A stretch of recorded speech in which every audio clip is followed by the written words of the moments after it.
Moto, moto, et le gros commande le roi moto dans le monde qui n'a pas poulet. Moto.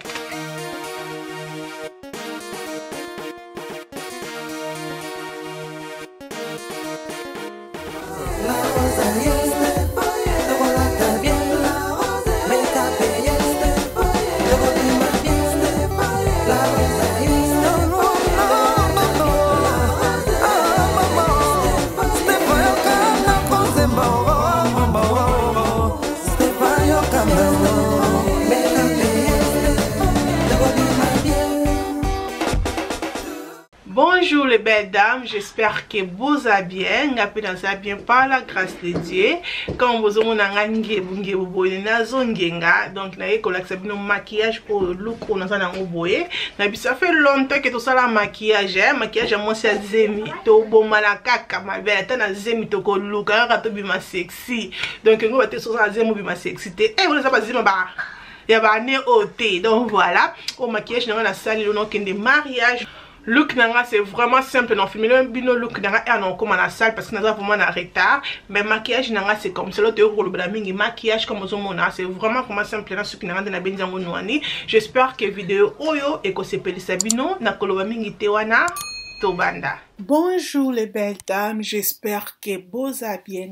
bien par la grâce de Dieu. Na vidéo le na tout ça la maquillage, beauté la ndenge poso nanga eza, nyosoka pour na grâce beauté Paris. Donc voilà, ils ont bon ça vraiment poso la timas que ma casité comme bomoni et le kwali boso o na kosala na kocha boso primer. Donc kocha primer parce que primer ezalaka vraiment important na maquillage pour na ko garder maquillage na biso pour na longtemps. Donc c'est la primer nyonso o za nango na ndaku après on a celle la o ezali concealer ya marque ezali na couleur ya orange ba combo nyonso bloc on a saleli na kochango na se ya vidéo nous ça la concealer o ya orange bisika o na monique na na mo ba tache mike bon mo na vraiment que le ngeza on a ba tache te mais webika mo sa zemi tache zanga kate c'est normal donc mo ba tache mike nde pesa na zu concealer na ya orange na tie pe na benzi concealer na ngo kosela maboko be kokosela éponge et na kozwa poudre na ngezali ya Sacha poudre Sacha et silaki na teki poudre ya banana na kati donc ça la poudre ya banana pour na lo vérité. Donc voilà, na kozwa poudre nanga ya banana na kopakola yango po e garder elongi nanga mat. Boyebi ke biso batu elongi mafuta boye pe na zemi lisusu faut vraiment tout ça la technique ya makasi po na ko garder elongi na biso mat. Et na kopakola o ezali poudre nanga ya Lancôme.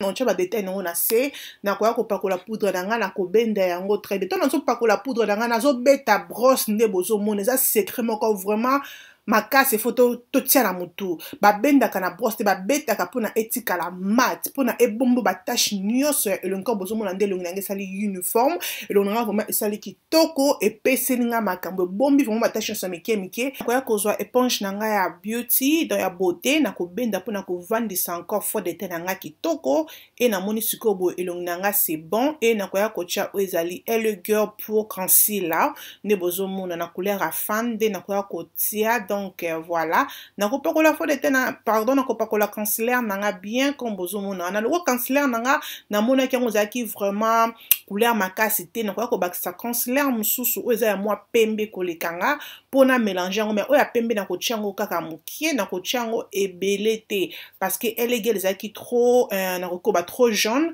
donc voilà c'est ça qui na bakisa kana ozaki moi pembe makasi ke elle est gomme après on a ko ko éponge nanga ya beauté na bendi concealer nanga bien ya misu comme bozo mona et vanda vraiment kitoko na se ya misu nanga donc benda concealer no kitoko.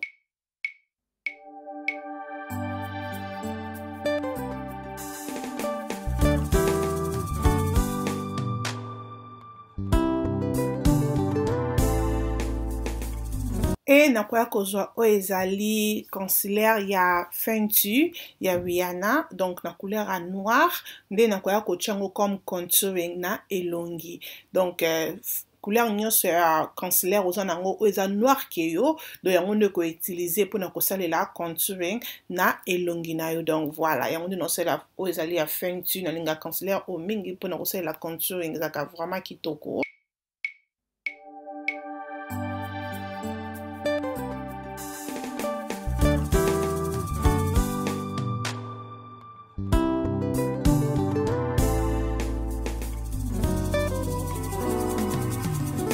Donc voilà, après que benda concealer nanga bien comme on dit que l'on sali siko 2 tons, tout dans la teinture ya o ya zali ya chocolat et tout dans la teinture o zali ya clair. Donc voilà, ça c'est vraiment kitoko. Après on a ko cha o zali banana powder. Banana poudre nanga nazo chonka kabisika o to cheki concealer o zali ya clair. Pas concealer o zali ya mwindu te. Donc plus on déposer banana poudre non et puis se jette oye bien ngo. Donc on tient banana poudre nanga pona evandisa concealer nanga elongo la ba mafuta nyonso o zali ya concealer etika elongi na ngai mat. Donc voilà.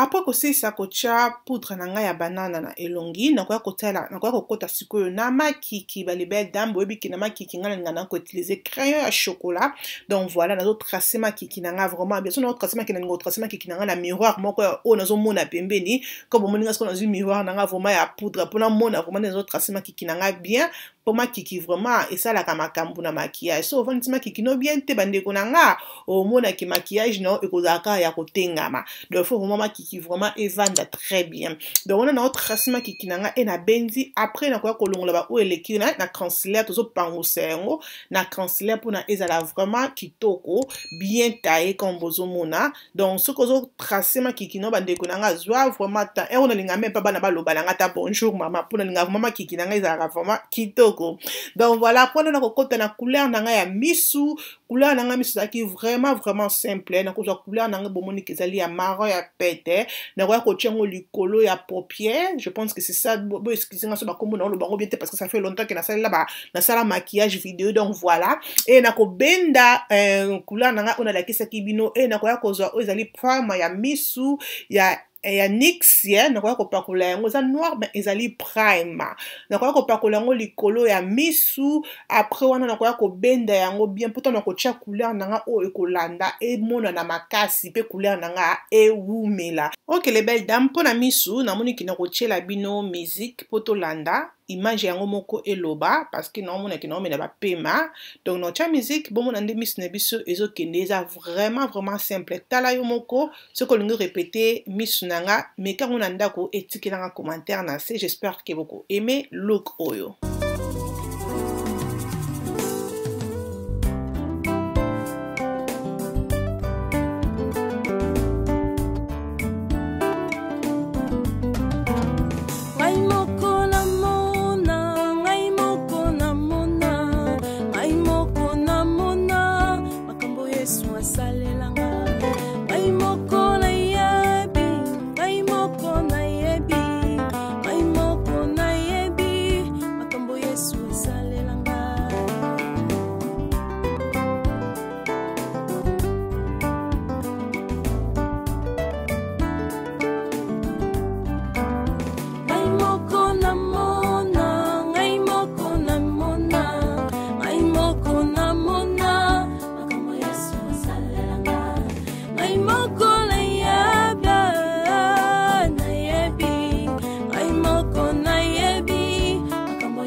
OK les belles dames, ton na tchiba couleur na misu na mona ke le kaki, siko na zo tracer en comme ça pour na et ça vraiment propre. Non, tracer on a poudre na biso ya banana pour na et ça vraiment propre, ça te ke ba couleur eleki nde bozomona. Ça vraiment technique moko ya bien misu so lingi misu na et ça la bien ba couleur ça vraiment na ligne quoi. Donc voilà. Après on a ko cha wing liner, donc na zo tracer wing nanga pour na misu nanga e bimisanga mo misu ya lokwa ba chinois.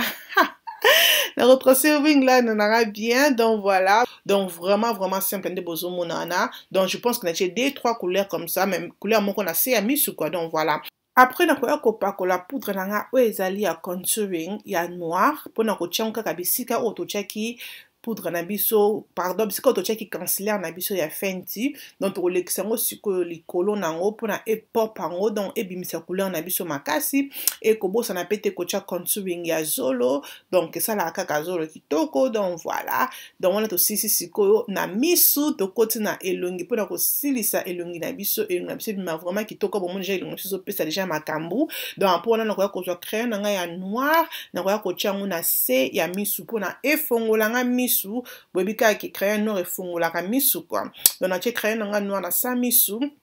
na benzi misu nanga kitoko comme bozomona couleur nanga vraiment evandi lokola pro donc comme bozomona pona kozwa o ezali faux de teint nanga ya marque na koya wana siko pona ko nettoyer elongi nanga kolongola biloko nyonso oyo to cheki na elongi pona kosala ngo ke ebalana et comme 1 + 1 =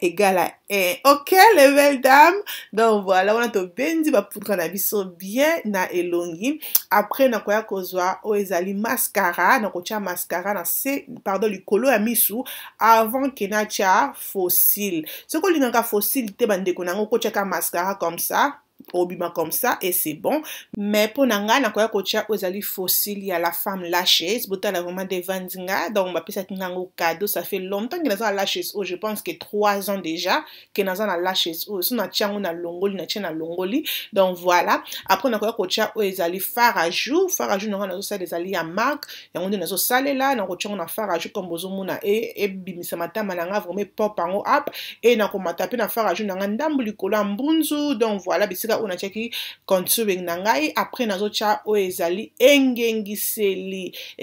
nangai ya marque donc voilà na rocha engengiseli poto ngenga poto zo kende fête pe ya fête ya pas maté mais fête ya mariage donc rocha engengiseli na biso na matama to rocha engengiseli na biso na zolo bisika oyo lingi ongenga bandeko nanga cha engengiseli nao et osilisi wana kocha engengiseli benda elongi nayo pona elongi nayo ebima clean na koya kocha o ezali spray nanga ya elongi pona kokanga kovandisa maquillage na ngai donc poudre na ngai elongi na ngai ewumela avant que ebimisa huile donc elongi na ngai kotikala mat pona longtemps après na koya kotia mascara na se ya misu donc na tiaka toujours mascara après kotia spray parce que so tie mascara après tie spray mona ki make up ne ko beba na se ya misu donc faut d'abord kotia spray na ya maquillage après yo kotia mascara no na sa misu pona mascara epolate e bebate après na koya kozwa crayon na ngai ya marron na koya ko dessiner yango na lèvre comme bozomona lèvre na nga na linga ki na nga te kutezala nango trop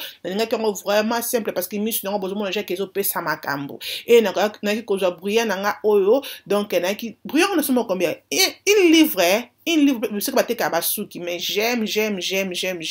donc na kozwango na tiango na munoko pona engenga e na ko bakisa o ezali pe brouillard ya marque na ko tia yango likolo pona epop yango up donc voilà après wana na ko kota sikoyo na suki na benda ki yango bozomona biso basuki cheveux naturel bofo ko benda déjà na butu bien 2 jours avant pona suki no ela la kitoko après na ko ya kozwa o ezali gel nanga nazo benda ba baby ngosuni baby suki ya ba bébé yesu nanga bandeko fona zonga na kosala ba vidéo ya maquillage donc na ko benda suki ya ba bébé nanga na bendi yango pona na lalisa yango bien parce que suki nanga na sala ki yango vraiment simple na ki nanga na posa mindondo te ko bozomona nwani nanga ya propre bimise de nanga kitoko et na bendi ba baby hair nanga nde bozomona wana très bien et na ki kosala la suki nanga ozali ya nwani ba les belles dames I love this nwani avant que na tia suki nanga ya nwani na koya kozwa d'abord spray nanga pona kongengisa suki na kotia spray nanga pona suki nanga engenga po bikina na kitambala suki bande kongenga te na tia d'abord spray avant que na tia nwani nanga oh j'aime c'est vraiment joli surtout quand ta cheveux naturel na koyebiso luka nwani oyo okozala desité donc botala vraiment ndenge et match na couleur nanga ya suki mais couleur nanga suki déjà vraiment noir te comme boyebi eza na teinture mais ton la liste kango tellement que noir et mati bozomona ki et match vraiment curly c'est j'aime de rien à dire j'adore après ko benda nwani nanga comme ça na sûr que non nanga vandi bien na ko tia spray na cheveux na nwani nanga pe pona yango pe ezala te kezo ngenga te donc likamka na ko ngenga likamna ko ngenga nde makambo Après nous nakoya kozwa parfum nanga préféré na temps on na Zemi ezali Carolina Good Girl eau de parfum et nakoya kotia pona kolomba solo kitoko. J'adore ce parfum parce que ça vraiment solo makasi c'était j'adore. Voilà les belles dames, maquillage nanga c'est comme ça. J'aime, c'est vraiment joli et ça fait longtemps que na salle de maquillage hein, parce que eux ezali première fait tu vas inviter nga Laetitia. Donc voilà, c'est comme ça. Je pense que c'est joli, mais bien joli. Bien sûr. Très joli. Le qu'on a zimité bokatanga ka photo bokanga ka photo ko to mutu na qu'est-ce que rolata na robe na lata na c'est ça prend on filmer les bino au look. OK, à tout à l'heure. Pour les temps oyo vraiment na tie comme on a c'est ma belle chose à cheveux naturels sombango ils a 20 inch donc 20 inch sombango c'est vraiment je peux l'appeler ta cheveux naturel et ceux qui n'ont pas pending là on dit ma côté que ceux qui n'ont pas teinture là et mat vraiment na ceux qui n'ont pas parce que noir et mat ma casse qui teinture donc anyway na comme na retard à tout à l'heure. Le belle dame OK bongi selongi to bi makitoka tinate et combinatina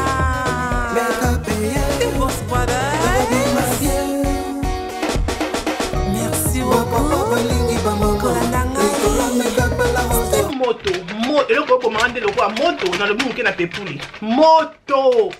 était dans Zemi nazo kokate nazo toke